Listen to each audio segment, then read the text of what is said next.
Well, folks, welcome to one more edition of Politics. I'm Rana McBerto Will is your host. Thank you so kindly for being a part of the show. We are going to have a great show for you today.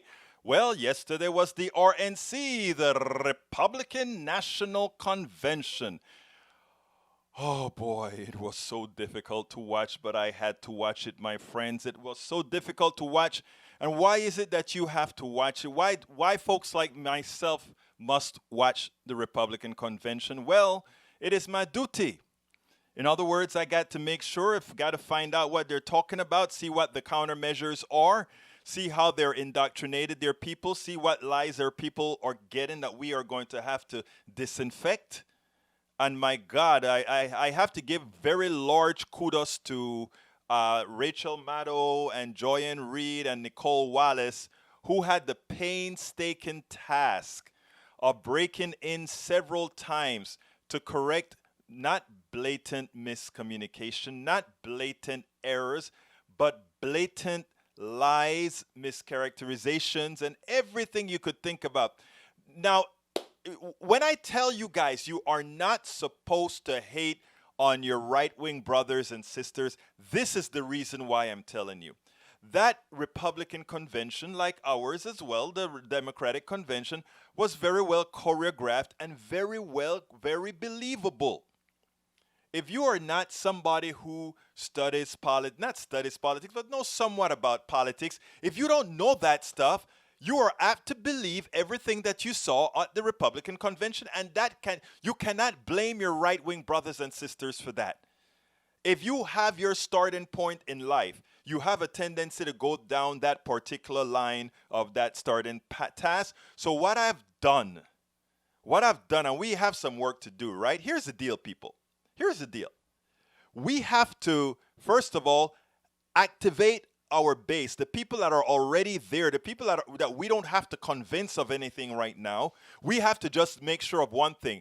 I don't remember the phrase how they say it, but we have to make sure to get these people voting. We have to make sure that they are going to vote, that they get to the polls, that they are not deterred by the goons that Donald Trump and his minions are going to put out, that they are going to say voting is my right and I am going out there. And for those who can do it in person, the day of, through early voting and all of that, do it. Put those masks on and do it, just so that when the initial votes come in on that night, we show the preponderance of votes for the correct side. That is what we got to do, first of all. Those of you who have the ability to vote now, go and vote now. As soon as early voting starts, use that early voting time to go vote. Numero uno. Número dos, those of you that are going to do mail-in voting or do your mail-in voting, and if you have the ability to drop it into a drop box or take it to the county office or wherever after you filled it out in the privacy and safety of your home, put a mask on and go turn it in yourself.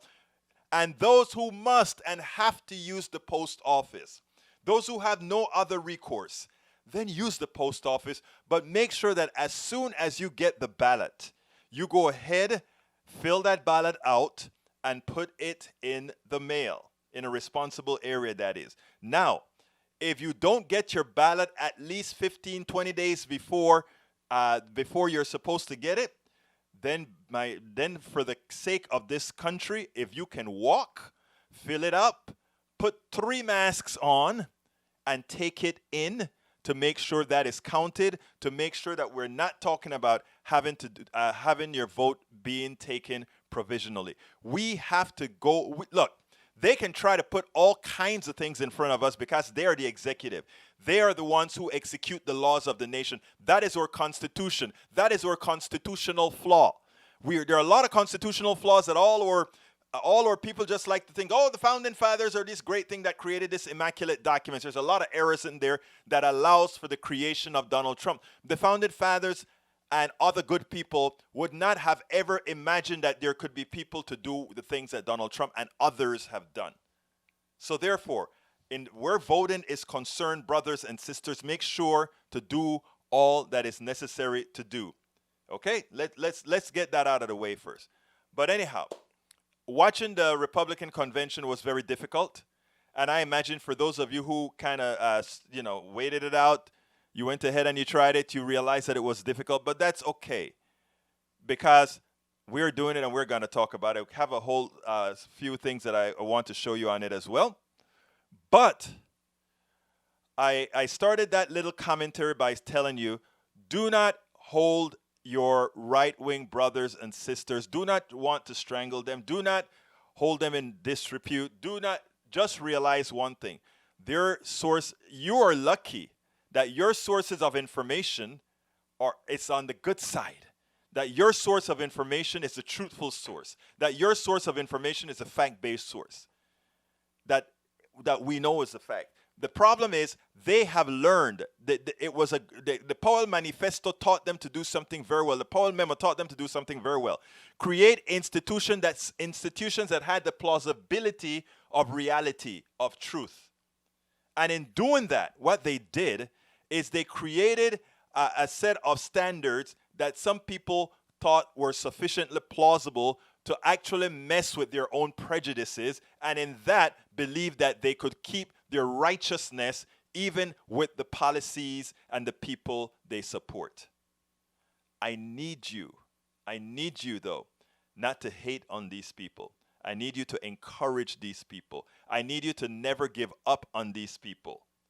And by the way, that's the reason I wrote It's Worth It. How to talk to your right-wing families, friends, and neighbors.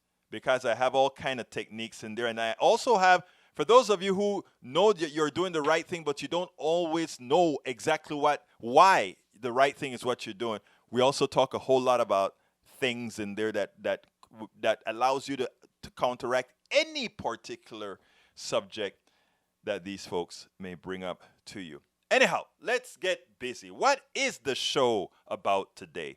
We have a great show for you, brothers and sisters. The title of the show today is Republican National Convention, an alternative reality for their base. And why do I say an alternative reality for their base? If you have already eaten from the tree of knowledge, eaten from the tree of progressive values, and actually absorbed it, there's nothing that they said at that convention that could change your mind, that could have you thinking anything else. Nothing at all at that convention would have sunk into you. If you are a centrist, a center left, center right, or a true moderate, okay? Meaning right down the middle.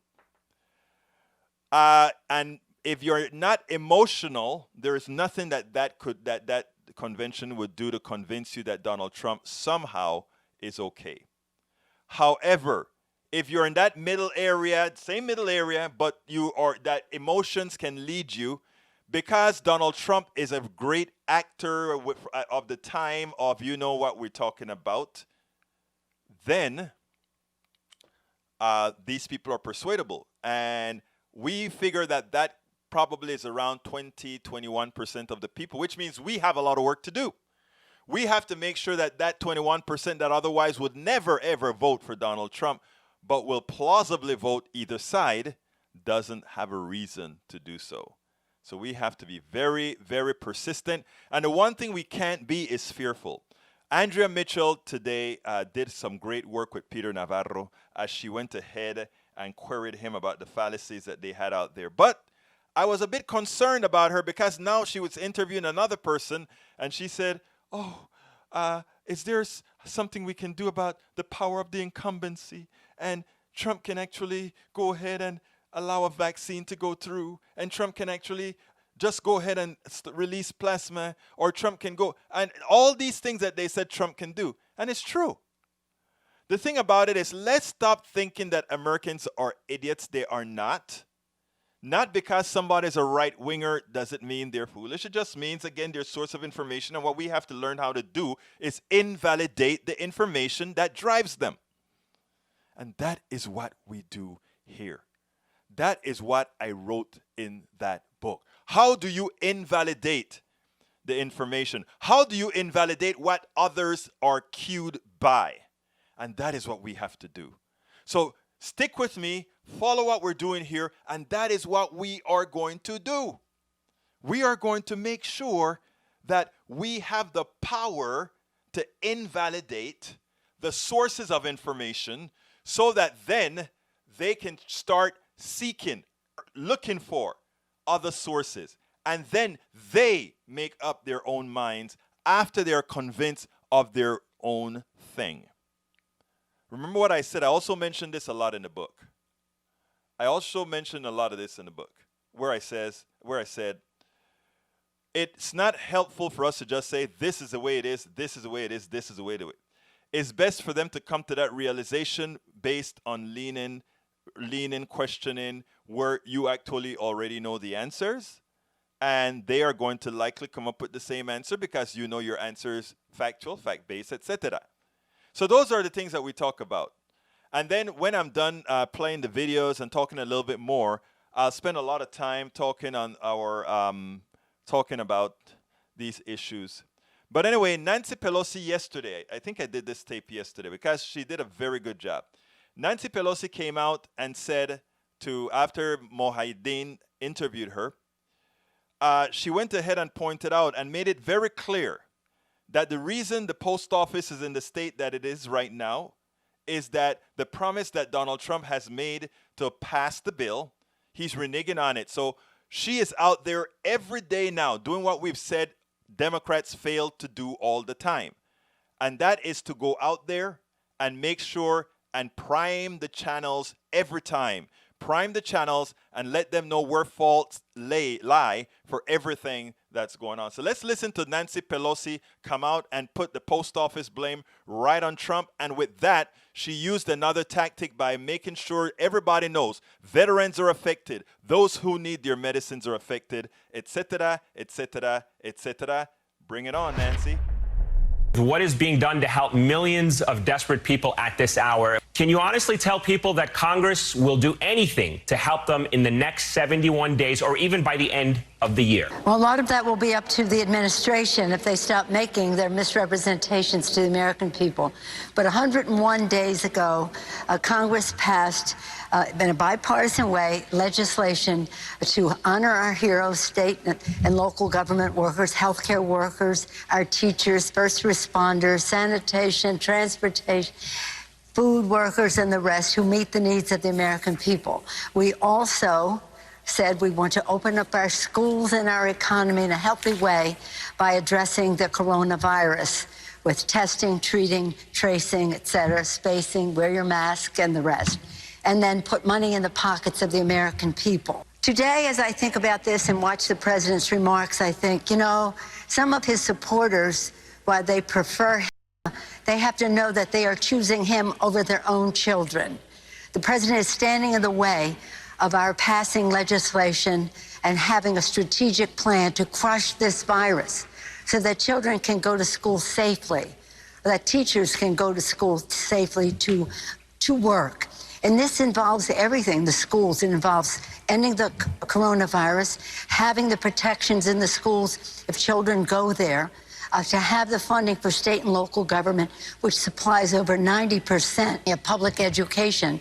And also, if parents must go to work, and he's declared teachers essential, if they must go to work and their children cannot go to school, then we must have child care, which they are resisting. So what they are doing is really immoral. It is immoral. The president said if we passed a freestanding postal bill, he would sign it. We did. Now he says no. And this is a health issue as well in terms of nearly 100% of the medicine that comes from the VA to our veterans goes through the mail. Why has this happened? Because in early June, there was this semblance that the economy may be looking a little bit better. Case numbers were dropping. There was criticism that Republicans got too optimistic too early about the need to do more. Is there any criticism towards the Democrats that they did not keep the pressure on the Republicans in the House up? No, we have kept the pressure on. We passed 101 days ago. Mitch McConnell caused for a pause. They have been receiving overwhelming advocacy from the American people. They just simply don't seem to care. Having people like you say things like that, with all due respect, the fact is they have refused to meet the needs of the American people. The president wants two things. He wants the stock market to go up, so trillions of dollars are out there to the money markets, the credit markets, and the rest to bolster the stock market. And we're saying we need a commensurate amount of money to bolster the middle class in our country. But when it comes to helping people, the president wants one thing. He wants to help Donald Trump by sending a letter with his name on it that says, I'm sending you this check. He doesn't care about stopping the virus, which he calls a hoax. He doesn't want to help state and local government. Right. He says they should go bankrupt. That's what Mitch McConnell says. He doesn't want to be helpful in terms of all that we have to do. Now, here's the deal. You notice when she said it is immoral, Mohayedin, even Mohayedin, he raised his head up. Oh, wow, she's really hitting it now. You see, they're not used to Democrats really hitting back. And Nancy Pelosi has gotten a harder streak and harder and necessary streak right now. She also points out that it is not passing these bills are the exact reasons why we cannot get past this pandemic. She's laying the groundwork that all these issues were solvable, but the president was derelict. And that is what she's putting out there. And all Democrats need to fall in line and start hitting the president on all these topics. We're in the position that we're in. Now, for a long time, I've been talking about suffering in silence, and the depression will not be televised. We have to also televise the depression is occurring under the realm of Donald J. Trump. That is what we have to do. We have to. They presented an alternate state of reality at the convention. Everything is beautiful. Everything is nice. We beat the coronavirus. Employment is great. People are doing fine.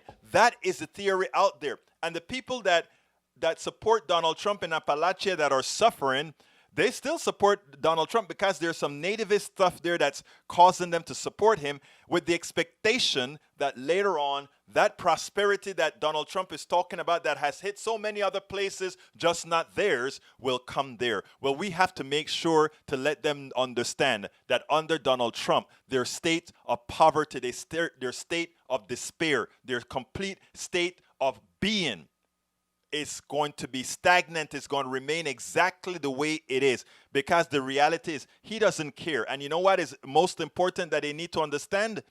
If he is elected, he no longer needs them. And that is the other part of the argument that we have to put out there. If Donald Trump, first of all, what did Donald Trump really do to make your lives better, have improved your personal life? If there's nothing there, then they come back and say, he has been giving these things away to all the rich folks and show how the stock market is doing, how all these things have been done. But then the next question is, he owes you nothing after he's reelected because he cannot run again. So therefore, he has no desire other than making the rich fat cats happy, who's going to take care of him after he leaves office by doing many things, bribing people to make sure he doesn't go to jail, bribing people to ensure that he can get the things that he wants. It is important. It is so important for us to hit the floor running. When you hear Andrea Mitchell saying, oh, he's the incumbent, do you think he can pull it off? Remember Dukakis? Well, you know what? Dukakis didn't have the posse that the Democratic Party is going to have for this election. The posse that the Democratic have for this election, number one, progressives. Number two, dissident Republicans. Number three, women. Dukakis never had a preponderance of those people. So what I'm trying to tell people now is stop being fearful and simply go execute. What fear does at this point is it scares you into not performing. So fear right now is corrosive. Fear right now is a cancer. We are leading. We will stay in the lead if we are not fearful, and if we go out and tell the stories, not only to the people we like, not only to the people that are soft-spoken to us, but to that outspoken person that you hear mouthing off about Donald Trump. He hasn't done anything for you yet. What makes you believe he's going to do anything for you when he doesn't need your vote anymore? You have to start having your narrative together to tell these people they're good people in general. You have to put that in your head. You have to put it in your head not to hate them. And you have to create a backstory in your head. Why is it that in as much as they're performing the way they are, in as much as they're supporting a tyrant, in as much as they're supporting a rapist, in as much as they are supporting a terror, I don't even want to use another word. Have in your mind some reason to still like that person so you can have a civil conversation with them, that in you, in having you, somebody who supports the crazy liberals, the crazy progressives, in you they see something else and they're like, hell, I can listen now and it just be right. And that's why I tell you folks, pick up my book, because we talk about that kind of a stuff where you have to, we have to bring our base out. Number one, that is what you work on first. You put all that energy into getting our base out. We have to get our base out. No doubt about it. A lot of people say, don't waste time on trying to get other people to vote. To convince other people. Actually, after you know that your base is going to be out, use that time to do exactly that. And why do I say use that time to do exactly that? Because we don't want a partial win. We want an annihilation. And we want to have a base of people, because remember also, we get a few of those right folks, those folks that believe they're on the right to vote progressive. They're going to be looking for the things that we claim progressive stands for, which sometimes Biden have to be pushed in that direction. And we'll have more people pushing them now. So it is important that we actually see the big picture. It is easy to be local. It is so much easier to talk to the choir. But what I'm saying is, let's stop only talking to the choir. Let's start talking to everybody. Bring the bass in strong, but talk to everybody. Anyhow, I want to get you to listen to the characterization that Steve Schmidt, I love Steve Schmidt. Steve Schmidt characterized the Republican National Convention like no one else. Check this out. Just want to get your reaction to what you watched unfold tonight. I just thought it was ludicrous, Brian. It completely detached from reality, really at a fundamental level. We saw with the McCloskeys, the race baiting and the fear tactics, the absurd notion that Joe Biden is going to end suburban America. We saw the snake oil sales pitches on hydrochloroquine and other remedies that have no effect in fighting coronavirus. And we heard about this America that existed in the Barack Obama administration that bears no resemblance to reality. I mean, the reality is that the country's in a profound crisis. 172,000 Americans are dead. We have more unemployed people on this day in August than we do on any day in August in America's long history. We have a president of the United States who's completely out of his depth, profoundly incompetent, who's wrecked the country. We've never had a moment where this country has been weaker in the post-World War II era. The president of the United States is an international laughingstock. We actually have video of that, where we can see the leaders of the Western democracies literally laughing about Donald Trump behind his back. His foreign policy has been a profound failure. He has emboldened the Chinese. He has emboldened the Russians. He's given moral succor to the tyrants and dictators all over the world, refused to defend American ideals and ideas across the world. So again, it was just a convention today that was totally detached from the reality of what's going on in this country. The schools are opening in chaos. The ones that are opening will likely soon be closed. There's not going to be college football. No American life and the rituals of American life as we get ready to enter the fall, they're all over. It's done. And it's done because of the incompetence of Donald Trump, who mishandled this crisis more profoundly than any American has ever mishandled a crisis, who was charged with responsibility to his fellow citizens. This is what propaganda looks like, and we shouldn't discount its effectiveness. You know, the Republican Party has fully become a cult of personality. There's not even a pretense of a party platform. The party platform is veneration of, complete devotion to, and obedience to Donald Trump. That's what the party platform is. And so in the alternate reality universe, and Nicole Wallace was exactly right when you heard her observations on the last panel talking about this is a president who's not secure with his base. And so they're trying to convince the base, I think by repetition, by the audaciousness of the lie, that he's handled this adroitly, that he's been effective. You know, he talked about banning travel from China. In fact, 40,000 people came in from China after that ban was invoked by the president. So, look, it's all gaslighting. It's all nonsense. None of it is true. There are people who will believe it, but thankfully we know they're a minority of the country. And yes, in fact, it is a minority of the country. The problem, let me tell you what I found. I saw a message from Brigitte. I'm not answering the messages yet, but I just, what she said kind of touched me, where she says, yeah, I talk all the time and, you know, somehow you can't get through to them or whatever. You know, what a lot of people don't get many times, and I've actually found this out, is that people don't want to change their beliefs. That's a fact, right? They don't want to change what they believe because they don't want to just think that they could be wrong. But when you talk to them in a sane manner, in a non-confrontational manner, etc., you are actually planting a seed that may not sprout for months, a seed that may not sprout for years, but when the right sunshine and the fertilizer and the water get at just the right point, they have that to fall back on. And it's like, oh, and in the book I told a story about a guy in immigration when it really clicked on him that we really wanted immigration. And you know, a lot of the things that people think about immigration about can depress prices and all of that, the problem is a lot of it is true. But that isn't the solution. Just banning immigration and that sort of stuff is not the solution. We have much better solutions that are not based on infecting some sort of slave labor mechanism, etc. Folks, if you're just joining us, please do remember to share this on your wall, share this on your Twitter, share this on your Tumblr, share this on your Instagram, so that people will be well informed with the things that we talk about here. Because I tell you what, we make a difference. All of us here make a difference.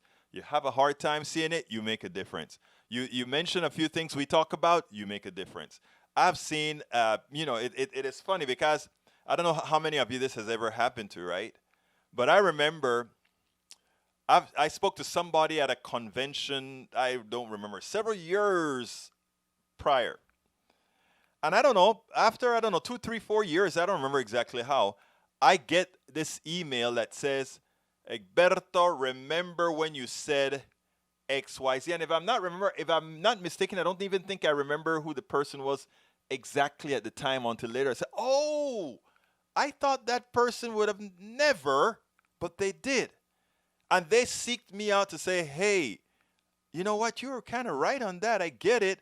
And then the other thing that person says was like, is there anything I can do to help folk? Because I tell you, that's the other thing. Most of the times when you get somebody of a flawed ideology converted, they feel so appreciative and so in need to get others who feel that way that they want to be engaged right away. And I tell you, one of my most staunch progressive allies that's out there doing a whole lot of stuff right now is a former right-winger. And this guy now, you would never tell or could not possibly tell that this person was that way. And I've seen that happen so many times. So don't give up, Brigitte, on those people that it is tedious to talk to. I mean, it's just like listening to this Republican National Convention. It was hard because that it's what they're saying is lying, and they're simply lying to their own audience. And how evil is that? When you lie to your own people with things that can actually hurt them, how evil is that? How evil is it that they're pushing treatments that really can harm? How evil it is that, there was this stuff done. I mean, let's take a look at just something as simple as Falwell. Falwell's and apparently, Falwell has the strict code of ethics at Liberty University. You can't have premarital sex. There's a time you couldn't even have interracial marriages or anything like that. I mean, you have all these types of issues, right? But then at the same time, we have now Falwell and his wife with a male concubine. I don't know if that's legal, but with a male concubine that they picked up, a 20-year-old they picked up as a toy, as a sex toy. And then he grew up. And then he started to make claims. And now it's a mighty mess. Look up Jerry Falwell. I blogged it today, I believe, about the issue where apparently his wife, he enjoyed watching his wife and this 20-year-old toy get on with it. Think about that. And this is one of President Trump's moral leaders, moral evangelical leaders. And by the way, I don't care what your sexual proclivities are. That's your business. I really don't care. I don't even judge it about moral, immoral. None of that bothers me. But when you try to impose all these restrictions on others, and then you're in the back room doing some crazy stuff that you're telling these other folks they can't partake of, I think that's an issue.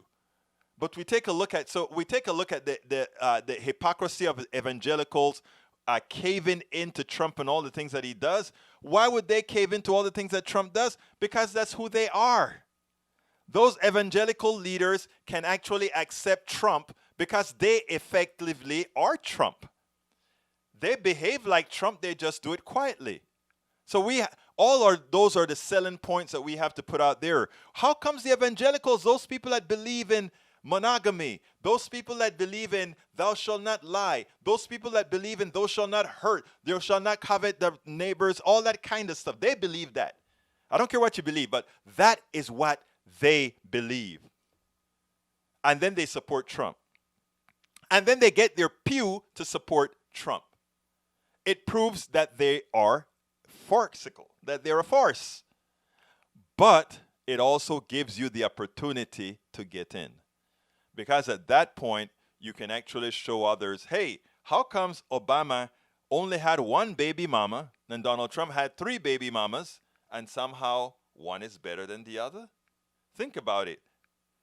Anyhow, moving on. I have one last video before I come in and start answering your questions. It seems like I have quite a few good ones to handle. Anyway, this is Andrea Mitchell really letting El Señor Pete Navarro have it. I still think she gave him too much talk time, but still she pushed back on Navarro in a way that they usually had not done. Folks, if you're just joining us, please do remember to share the program. I want to talk to you, though, about the convalescent plasma and the emergency use. FDA Commissioner Stephen Hahn has now apologized. He, along with the president, Secretary Azar, on Sunday night, said that out of 100 people with COVID, 35 were saved by convalescent plasma in a study. He now says that the criticism of those false claims, exaggerated claims, was entirely justified, and that he should have said that there is a relative risk reduction, not an absolute reduction. And in fact, the study was only a subset of a subset, not a randomized study. Now, you are a PhD economist. You're an expert. You know statistics inside and out.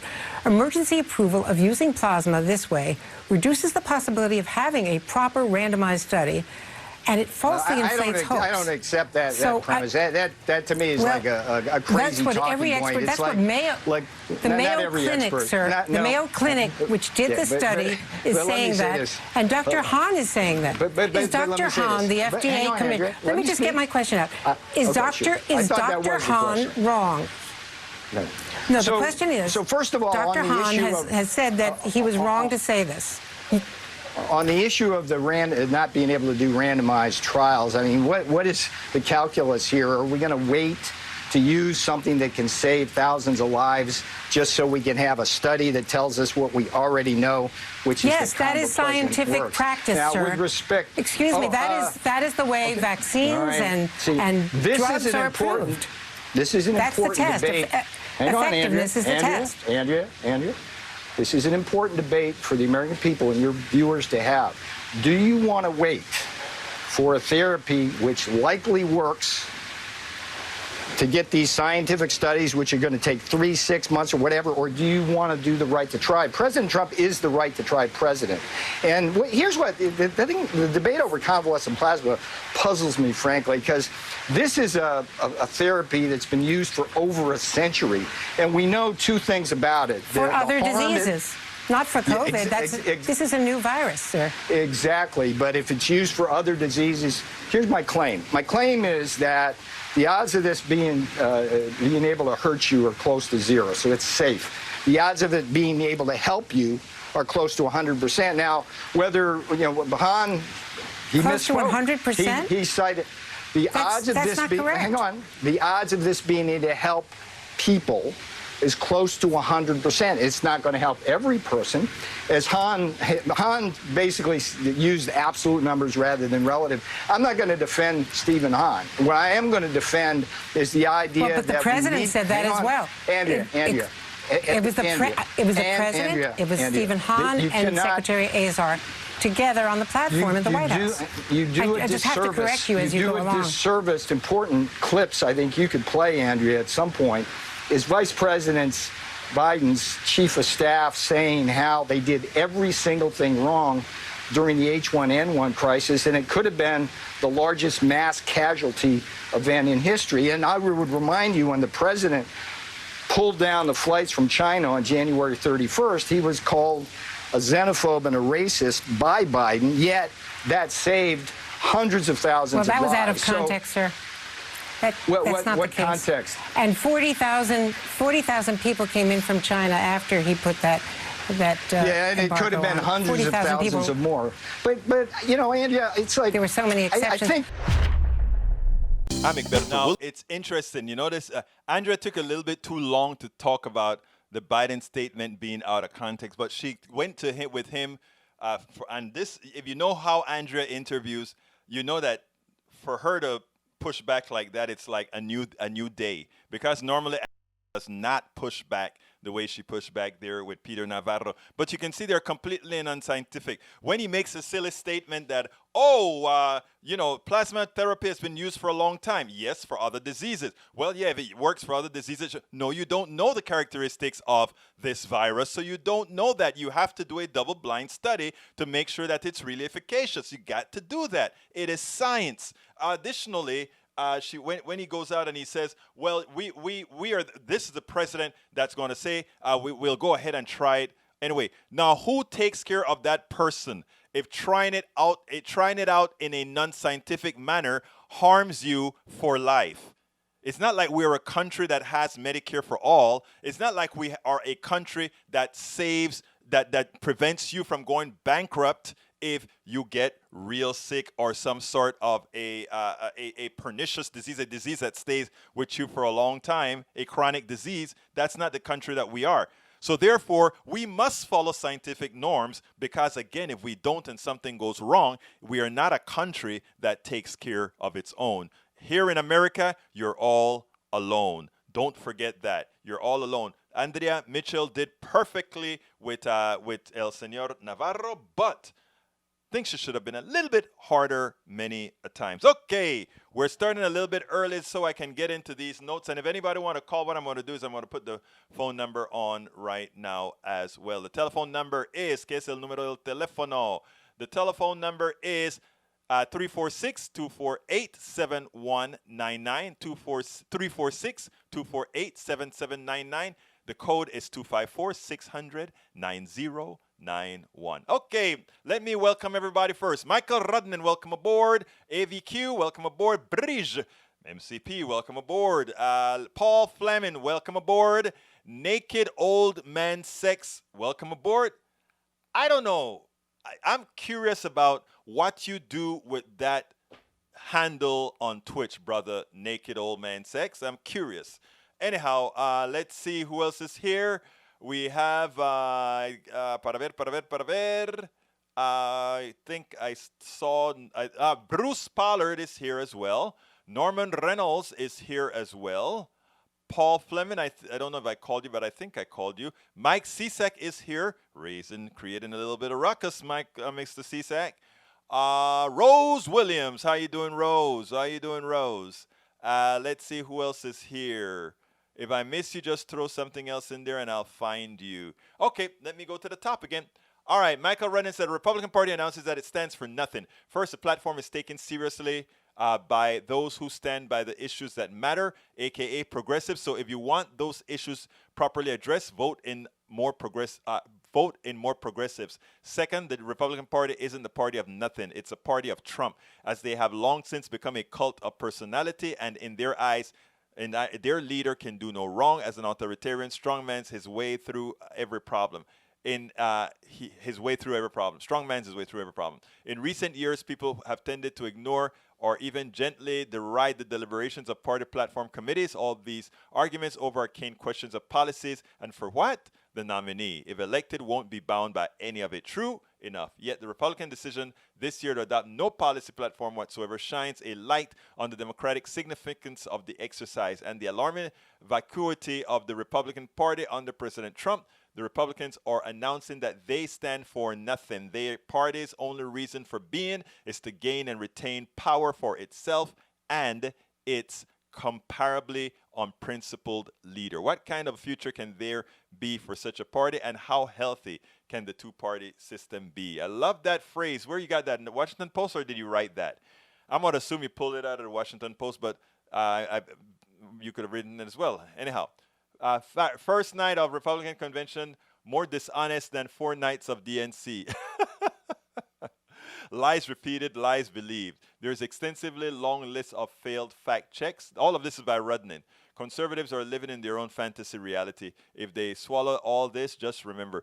You know, I don't mind people living in their own fantasy land if it's only a few of them that don't affect the outcome of elections. But in the long run, we must blame those who were gullible to have elected Donald Trump, nicely, of course. But the reality is we ought to expect more research from those people who are voting these people in. We ought to expect more of that. Breach says the RNC was never mentioned. The amount of deaths, did they? No, they never mentioned it. I couldn't watch the. I hear you, Breach. I hear you. Macaroni says 178,000 COVID deaths and counting. Yes, it will be 180 tomorrow, the day after. Use a $55 stamp to make it first class. Will help U.S. mail, and yeah, there you go. Thank you for helping out the U.S. mail, Breach. Absolutely right. Okay, did Eric Trump look high or drunk last night? Paul Fleming, Eric Trump always look high and drunk, and he speaks drunk because he doesn't know much. He's like his daddy. They probably paid for his papers. All right, Twitch coming up with some funny. Yes, I know. Okay, Paul Daddy yelled at him. Okay, let's continue. Para ver. I'm going down to see. I saw one that I want to get to before we are done here. Para ver. Bruce Pollard said, stretching the truth, just like weather prognosticators. Well, folks, we are about to get a hurricane here in Texas, more than likely here in Houston, pretty darn close. It seems like it's coming. Everybody's prepared. I went and got my gasoline and some other things, assuming that we're going to get a tough one, but we'll see. Okay, let's see. The other thing Trump has done for me is show me how many racist bigots are out there. Well, I'm glad he showed that to you. I have to live it, so we see that all the time. The thing about it is you don't speak it many times. You just go ahead and live it and consider it. And I fight myself between doing nothing and always doing something. And the reason why is doing nothing means you status quo. Nothing ever changes. Talking up sometimes can make some of the people that you're with uncomfortable. So you have to learn what battles to fight for maximal good. So that's what I do. All right, I've tried so many times, but like giving medicine to the dead. She's talking about talking to the people on the right. Well, you know what? While medicine won't work on the dead, your voice, your talks, your intellect become the seed into somebody's brain. Remember that. Even if it's not immediately realized, I can tell you that, Bridge, that your words mean something to others. Bruce says it's hard to change people's mind when their beliefs are based on faith and not truth. Exactly. And that is why, if you notice what I said, Bruce, when I was talking about the issue about why you cannot hate these people, because first of all, you're absolutely right. But here's the other thing that I said in the message, and I think I put this in the book also. You have to devalue their sources. So let me give an example. There are a lot of people who think in the absoluteness of this evangelical movement, right? Well, guess what has been happening? I mean, the evangelical movement, yeah, we've had a big lull from the from all those charlatans that used to be on stealing the people's money. We have a lull from that. But it's right back again with Jerry Falwell and others, right? And with Donald Trump. Donald Trump implicitly has has implicitly made the movement look silly. So we use that in a calculated manner to give them less faith in that which they believe in. The Heritage Foundation, I have some easy ways to deal with the Heritage Foundation. The Heritage Foundation believed in personal responsibility until Barack Obama became president, and suddenly the mandate should be unconstitutional, even though that is how they wanted to make sure that insurance companies stay alive. Personal responsibility, everybody had to have insurance. So there's a lot of ways when you know the material. And here's what happens a lot of times. We as progressives many times are not much different than people on the right. We don't have the time to have all the material in one place. So we have to go searching for the material. What I do with this book, and I did also with my other book, As I See It, Class Warfare, is I try to put a hell of a lot of material in an easy, everyday manner of using it in one place. That way, if somebody talks to you about healthcare, you have an answer. If somebody talks to you about the Green New Deal, you have an answer. But it's not only that you have an answer that is tailored to their own reality. And then you make them think. They're not going to come and say, bing, I see the light. I see the light. Thank you so kindly for showing me the light. That's not what they're going to do. But you're going to plant those seeds. I guarantee that. Because you plant those seeds and you can always have a conversation because you've developed a level of respect with these folks that they actually want to talk to you. I have people, I used to live in Starbucks. People come in there just to talk, and most of them are on the right side. I've spoken to Bruce a few times in Starbucks, but Bruce is on the good side. But, I mean, they come in and speak to them on the right. And I've had folks change overnight. I have couple bloggers on my site that are right-wing bloggers you would never know because they change on the fly, and now they've written on immigration, they've written on healthcare. Okay, and so don't ever think that your words don't have power, because I tell you something, Brige and all the others that are here, you are much more powerful than you could ever believe. Paul Fleming says, ATL checking in, Atlanta checking in. Hi, my brother Paul. Okay, Bridge, I talk from the basic human needs and go from there. It has never worked. I don't want to say it has never worked. It hadn't never worked at the time that you wanted it to work or in that instant in time. A lot of times, and the other thing I use with people all the time is remember when you go vote, when you're voting, it's only between you, your God, and that booth. Nobody knows what you do. So you can come out of that booth and say, yes, I supported my master Trump. Haven't voted for something else. Give people a permission to do other things. Okay, Mike Cisak. Here are the fascist leftists demanding customers of a restaurant raise their hands in salute of the mob. Wow. I won't even look at that tweet. And for anybody who has, who see that tweet that Mike Cisak is there, disregard it.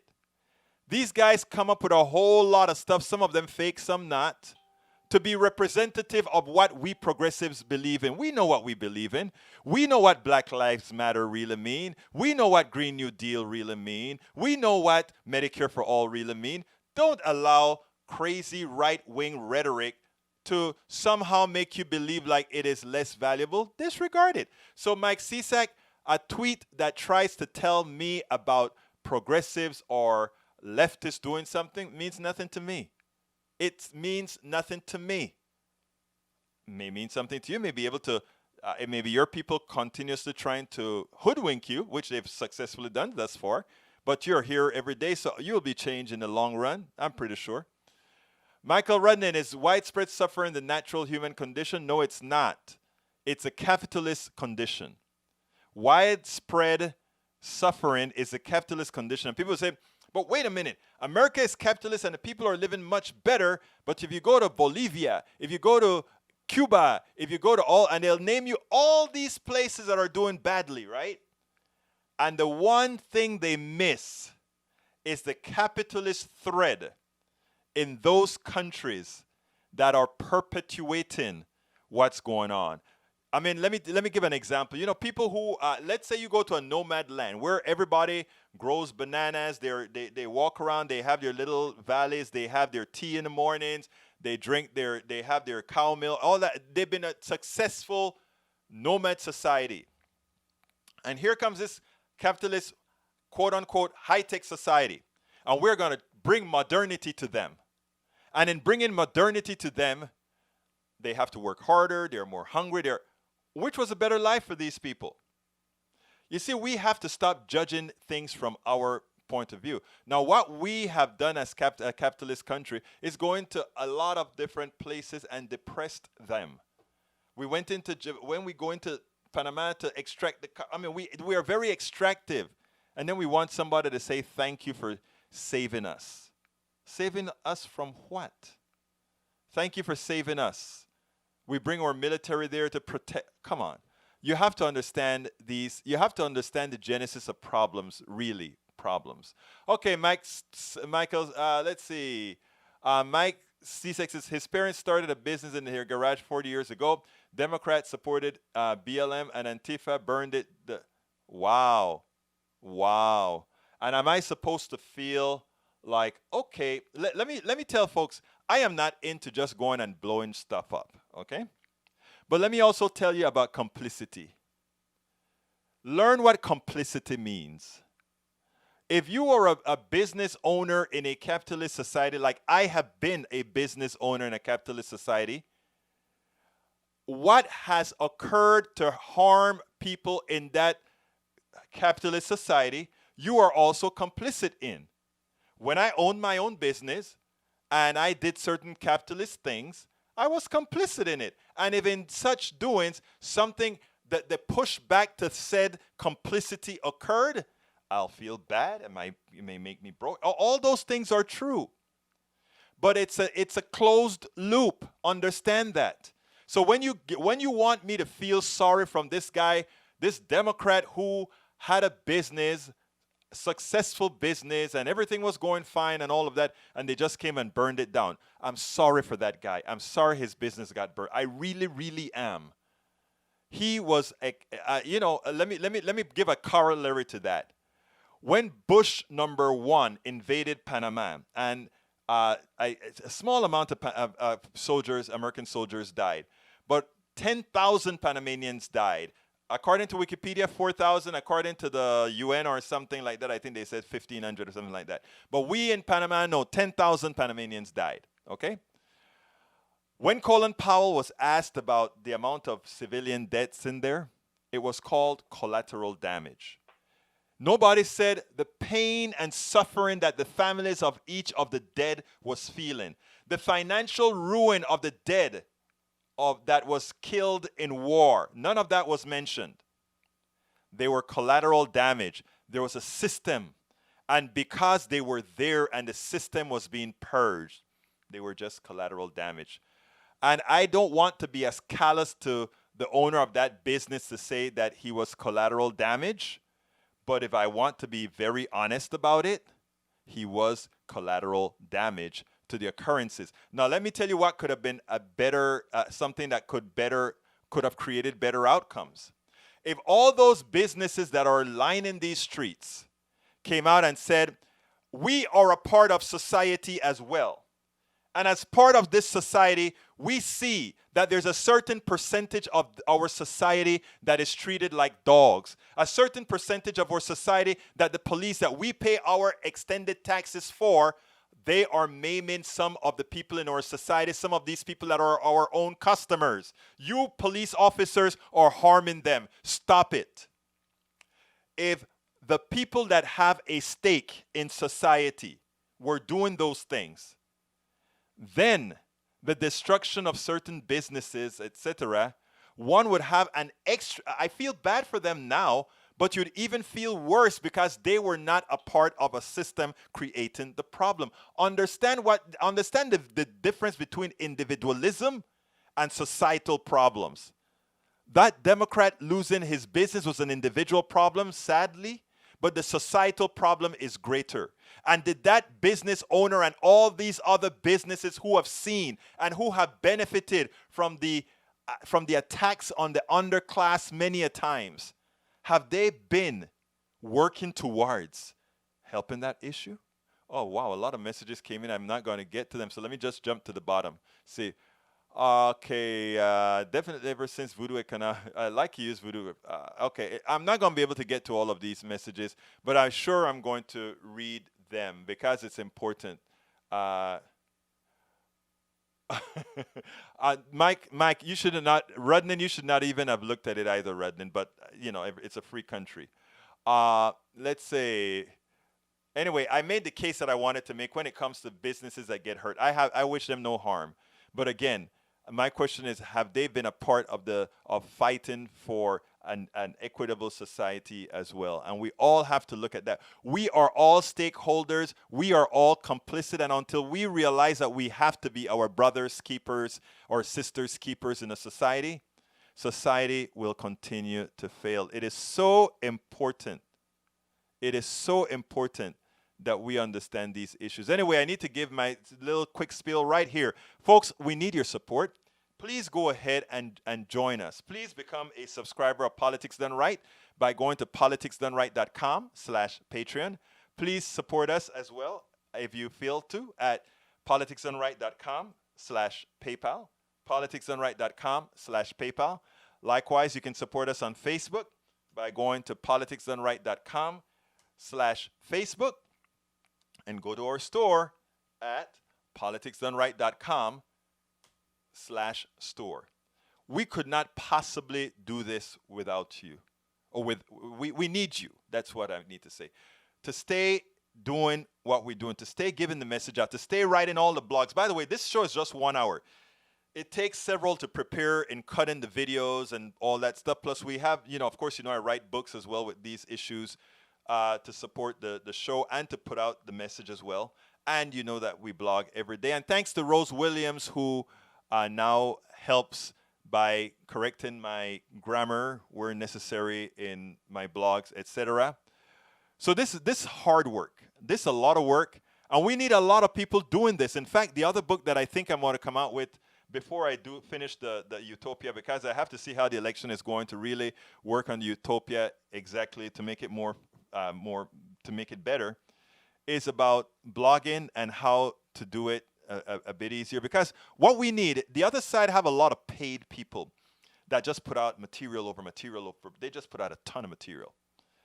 And because of the way search engines work, that material get assimilated and and you have a volume of material, it seems like truth. And that's the kind of truth that can convince Mike Cisak that he's actually saying something that makes sense. Because he has a base of information, however bad, but a base of information that is able to fool him. We have to do the same. That's why I am doing what I am doing. That's why I invest the 16 hours a day, 7 days a week to do this. Because I understand that we have to do the same thing. We're not going to be paid like these guys. We're not going to be paid like these guys. But we have a bigger stake. So we have to multiply ourselves. And I've been working with many other people to say, let's blog together, let's do this. And others want to bring a whole lot more people on board so that we can also be directive of the message. Folks, my name is Egberto Willies. This is Politics Done Right. And you know how I end this baby. I am what? Out! I'm Egberto Willies, host of Politics Done Right, an independent news program. I post several news videos of interest every day. I ask you so kindly to subscribe to my channel and please leave me some comments. Thank you very much.